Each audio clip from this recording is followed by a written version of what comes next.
Hi guys, welcome back to Nick service creation. నేను ఇవాళ మునగాకు కారపొడి తయారు చేస్తున్నాను అనమాట.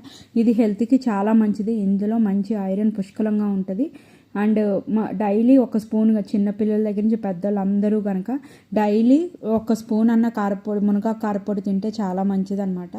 సో ఇప్పుడు ఇది ఎలా తయారు చేసుకోవాలో మనము ప్రాసెస్లోకి వెళ్ళిపోదాం. ఫస్ట్ ఈనెలు లేకోకుండా ఈ విధంగా దూసేసుకున్న తర్వాత దీన్ని శుభ్రంగా కడిగేసుకుని చక్కగా తడన్నది లేకుండా కాటన్ క్లాత్ మీద ఆరబెట్టేసుకోవాలన్నమాట. ఒక బాండి పెట్టుకొని అది హీట్ అయిన తర్వాత ఈ మునగాకు మొత్తాన్ని కూడా ఆ ముగిట్లో వేసుకొని చక్కగా ఫ్రై చేసుకోవాలన్నమాట. గ్యాస్ని లో ఫ్లేమ్లోకి అడ్జస్ట్ చేసేసుకొని ఫ్రై చేసుకోవాలి. కలుపుకుంటూ ఉండాలన్నమాట. ఎందుకంటే ఇది చిన్న ఆకులు కదా, తొందరగా మాడిపోతాయి అన్నమాట. మాడితే మళ్ళీ చేదు వచ్చేస్తుంది కాబట్టి చక్కగా లో ఫ్లేమ్లో పెట్టుకొని అంతా లీఫ్ అంతా క్రిస్పీ అయ్యేలాగా చక్కగా ఫ్రై చేసుకోవాలన్నమాట. కలుపుకుంటూ ఉండాలి. ఎందుకంటే లేతాకు అండ్ ఇది పల్చగా ఉంటుంది, చిన్నాకు కదా, తొందరగా మాడిపోయే ఛాన్సెస్ ఉంటాయి అన్నమాట. కంపల్సరీ ఇది ఐరన్ ముక్కిట్లోనే చేసుకోండి. ఎందుకు అంటే కనుక స్టీల్ ముక్కిట్లో అయితే కనుక ఆ హీట్కి అవి తొందరగా మాడిపోతాయి అన్నమాట. ఇదే కాదు, మనము ఇలాంటివి ఏం చేసుకున్నా అండ్ డీప్ ఫ్రై చేసుకున్నా ఎక్కువ ఐరన్ కడాయిలు యూస్ చేయడానికి ప్రిఫర్ చేయండి. ఇవే కాదు ఏదైనా కూడా. చూసారా, మనం ఎంత ఆకు తీసుకున్నామో అది ఫ్రై అయ్యే కొద్దీ కొంచెం కొంచెం కొంచెం కొంచెం తగ్గిపోతుంది అనమాట. అందులో వాటర్ అంతా కూడా ఇదైపోతుంది కదా, ఆకు అన్నది క్రిస్పీగా అయ్యేసరికి మనకి క్వాంటిటీ తగ్గిపోతుంది అనమాట. మనం పెద్ద గిన్నెతో ఒక 4-5 గిన్నెలు బియ్యం సాల్తో చేసుకుంటే కనుక అది ఫ్రై అయిన తర్వాత ఒక సాల్ అంతా లీఫ్ అయితే అవుతుంది అనమాట. క్వాంటిటీ మనం 4:1 తీసుకుంటే అది ఫ్రై అయిన తర్వాత 1:1 వచ్చేస్తుంది అనమాట. అంత తగ్గిపోతుంది అనమాట. కానీ ఇది హెల్త్కి చాలా మంచిదన్నమాట. ఈ మునగాకు అన్నది కంపల్సరీ ఏదో ఒక రూపంలో మనం మునగాకు అన్నది తీసుకోవాలన్నమాట. కనీసం డైలీ తీసుకోపోయినా వీక్లీ ట్వైస్ కానీ తీసుకోండి. చిన్నపిల్లలకు కూడా చాలా మంచిదన్నమాట. ఇందులో మంచి ఐరన్ పుష్కలంగా ఉంటుంది. అండ్ మన ప్రధానమంత్రి మోదీ గారు కూడా కంపల్సరీ డైలీ ఈ మునగాకుతో చేసిన చపాతీయే తింటారనమాట. కనీసం వారంలో 2 సార్లన్నా తింటే చాలా మంచిదన్నమాట. ఇలా మునగాకు కారపొడి చేసేసుకుని మనము ఏదైనా ఒక కంటైనర్లో స్టోర్ చేసుకుంటే ఇడ్లీలో కానీ దోశలో కానీ పైన వేసుకోవచ్చు. లేదంటే ఏదైనా కర్రీ చేసుకున్నప్పుడు ఆ కర్రీకి పైన కూడా ఇలా స్ప్రింకిల్ చేసుకోవచ్చు అనమాట. అలా చేసుకున్నా కూడా డైలీ ఏదో ఒక రూపంలో మనకి మునగాకు వెళ్ళటమే కావాలన్నమాట. చూడండి, ఈ విధంగా ఫ్రై అయిపోయింది మొత్తం కూడా. ఇది పట్టుకుంటుండే చూడండి, ఇలా క్రిస్పీ అయ్యి ఇదిగోండి ఇలా పొడి అయిపోతుంది కదా, అలా పొడి అయిపోయేలాగా దాకా ఫ్రై చేసుకోవాలన్నమాట. చూడండి, ఈ విధంగా అయిపోయింది అనుకున్నప్పుడు దీన్ని పక్కనే ఒక ప్లేట్లోకి తీసేసుకుందాం.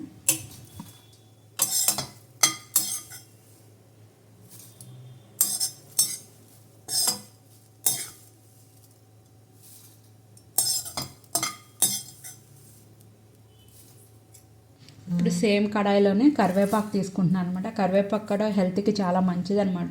మన హెయిర్ గ్రోత్ బాగా పెరగడానికి, సిల్కీగా ఉండడానికి అండ్ బ్లాక్గా ఉండడానికి కరివేపాకు చాలా ఇదవుతుంది అనమాట. మనం కర్రీలో వేసుకుంటే ఏం చేస్తామో తీసి అవతల పడేస్తాం. కానీ ఇలా మన కారపొడి అవి చేసుకున్నప్పుడు అందులో వేసేసుకుని పౌడర్ లాగా చేసేసుకుంటే మనకి తీసే ఆప్షన్ కూడా ఉండదు. దీంట్లో కూడా మంచి హెల్త్ బెనిఫిట్స్ చాలా ఉన్నాయన్నమాట కరివేపాకులో కూడా.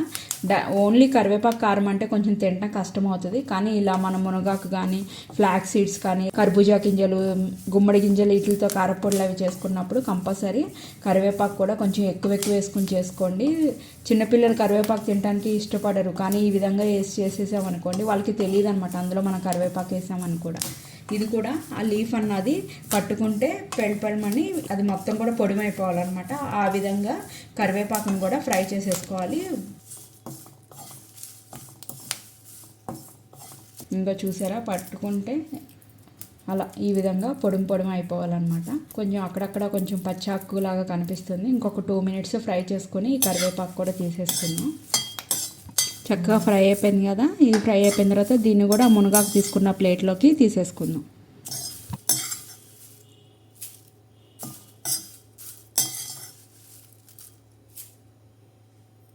సేమ్ మళ్ళీ అదే కడాయిలో కొంచెం ఆయిల్ వేసుకొని ఒక 2 to 3 స్పూన్స్ వేసుకుంటే సరిపోతుంది అనమాట ఆయిల్.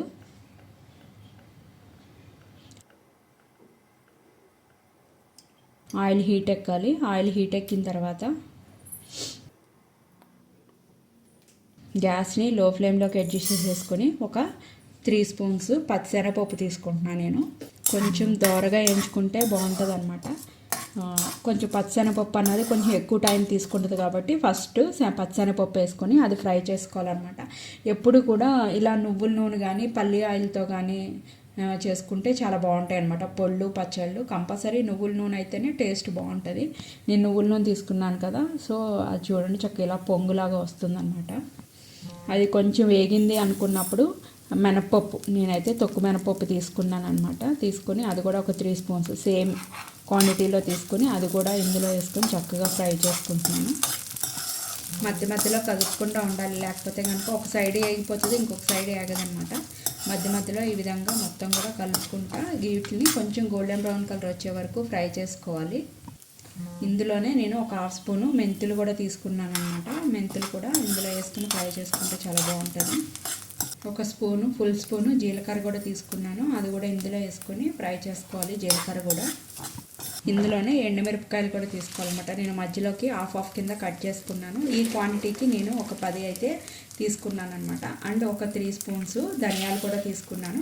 ఇవి అన్నీ కూడా చక్కగా గోల్డెన్ బ్రౌన్ కలర్ వచ్చే వరకు మొత్తం కూడా ఫ్రై చేసుకోవాలన్నమాట.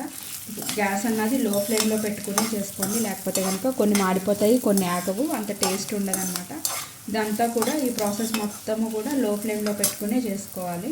ఒక 10 వెల్లుల్లిపాయలు కూడా వేసుకుంటున్నాను నేను ఇందులో. కొంచెం చింతపండు రేకులు అనమాట, కొంచెం మధ్య మధ్యలో అక్కడక్కడ కొంచెం ఇలా పుల్లగా తగిలితే బాగుంటుంది అనమాట ఈ కారపొడి అన్నది. సో అందుకోసమనే ఒక 2 రేకులు చింతపండు కూడా యాడ్ చేసుకుంటున్నాను ఇందులో. ఇప్పుడు గ్యాస్ని ఆఫ్ చేసేసుకొని ఇది మొత్తం కూడా చల్లారిపోయే వరకు ఇలాగే ఉంచేసుకోవాలి.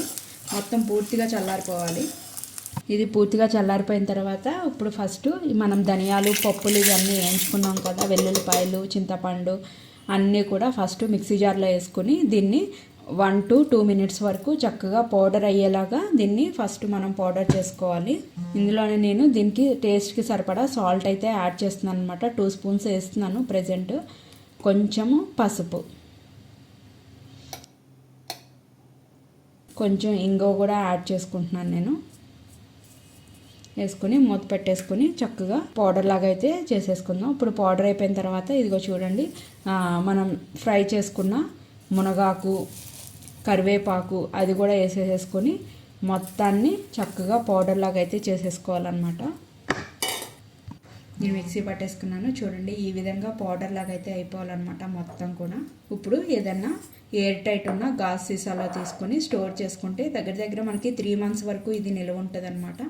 డైలీ కొంచెం ఏదన్నా కర్రీ రైస్ చేసినప్పుడు దానిపైన కొంచెం కర్రీలో కానీ దోశలో కానీ ఇడ్లీలో కానీ ఏదో ఒక రకంగా డైలీ ఒక స్పూన్ అన్నది మనము ఈ మునగాకు కారపొడి తింటే చాలా మంచిది అనమాట. ఇందులో ఐరన్ చాలా ఉంటుంది అనమాట. మునగాకు అన్నది హెల్త్కి చాలా మంచిది. ఇప్పుడు నేను రైస్లో కూడా కలుపుకుంటున్నాను అనమాట. కొంచెం నెయ్యి వేసుకొని ఒక 2 to 3 స్పూన్స్ మన మునగాకు కారపొడి వేసుకొని మనకి ఎంత కావాలంటే అంత, కొంచెం ఎక్కువగా వేసుకుంటేనే బాగుంటుంది అనమాట. రైస్ పల్చగా కలుపుకోకుండా కొంచెం ఒత్తిగా కలుపుకొని తింటే చాలా బాగుంటుంది అనమాట టేస్ట్. చక్కగా కలుపుకొని తినండి, ఇది హెల్త్కి చాలా మంచిదన్నమాట. ఈ కారపొడిని మీరు కూడా తయారు చేసుకుని టేస్ట్ ఎలా ఉందో నాకు కామెంట్ చేయడం అయితే మర్చిపోకండి. మీరు ఫస్ట్ టైం కనుక నా ఛానల్ చూస్తుంటే సబ్స్క్రైబ్ చేసుకోండి. ఇలాంటి మరికొత్త డిషెస్ కోసం బెల్ బటన్ ప్రెస్ చేయడం అయితే మర్చిపోకండి. ఈ వీడియోని మీ ఫ్రెండ్స్ అండ్ ఫ్యామిలీ మెంబర్స్కి కూడా షేర్ చేయండి. Thank you guys.